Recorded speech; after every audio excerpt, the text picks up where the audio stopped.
Since LEGO Star Wars The Complete Saga, Traveler's Tales has been able to gift us with some of the most fun and enjoyable gaming experiences. The combination of popular franchises and the worldwide success of LEGOs made for some great titles for game consoles. When the games were first starting to come out, people went nuts.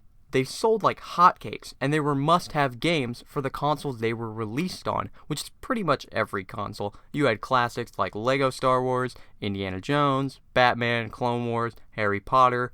All these games were loved by fans and critics for their simple but fun gameplay and comical take on the beloved franchises. However, there was one game that wasn't like that, a game that chose to be different and decided to change a working formula, and in my opinion, failed hard because of it. This game was LEGO Indiana Jones 2: The Adventure Continues. The LEGO game that in my opinion is the worst LEGO game made by Traveler's Tales.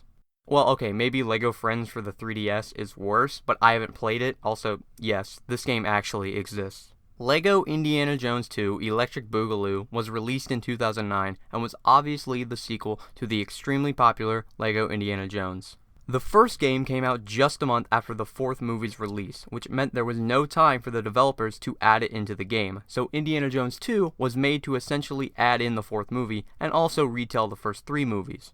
Now my problems start with the game before I even play it. The fourth movie was very negatively received by fans and critics, and I have to agree with them. The movie can be a bit boring and overstays its welcome with the runtime being 2 hours.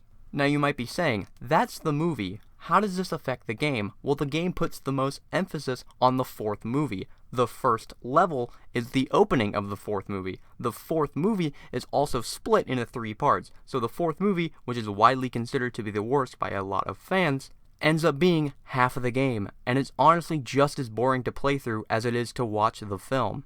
The game just as a whole is very boring to sit through, and this issue is worsened by the fact that the first game already did the Indiana Jones franchise the right way.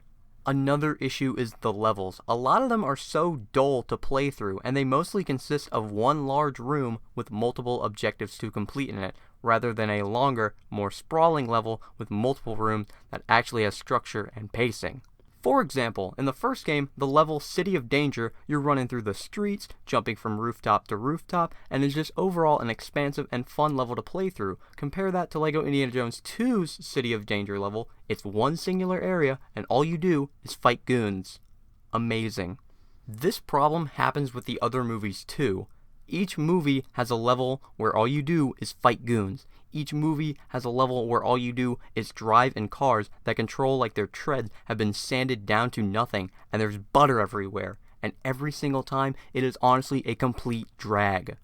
This game also just changes so much from the actual movies, it's ridiculous. This game has some weird fetish for turning characters into giant monsters. Belloc gets turned into a giant monster of spirits or something. Mala Ram gets turned into a weird rock-lava hybrid monster, Donovan into a dirt monster, and Dovzhenko turns into giant ants. I mean, I guess it's cool, but none of these things happened, and it's not like they're fun either. LEGO games have never really had interesting or compelling bosses. This game also ruins one of the most famous moments of the entire franchise, the swordsman getting shot. To show you what I mean, here's the scene in the movie.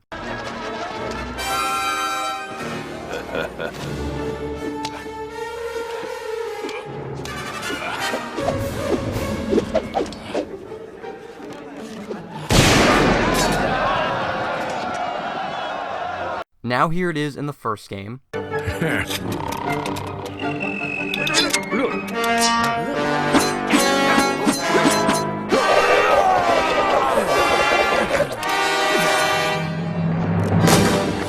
And finally, here it is in the second game.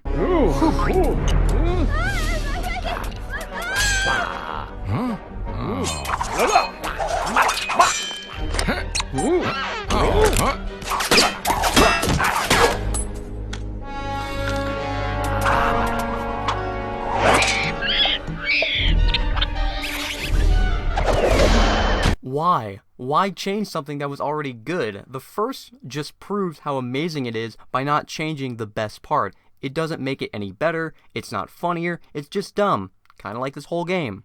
In conclusion, LEGO Indiana Jones 2 is a perfect example of what happens when you challenge the phrase, if it ain't broke, don't fix it. A game that exists solely to have a game based around a movie that wasn't even that good in the first place. The developers simply tried too hard to separate this game from its superior predecessor and completely falls flat on its face because of it. And that's why LEGO Indiana Jones 2 The Adventure Continues sucks. And with that all said, I'm Easily Easy, and I'll see you next time.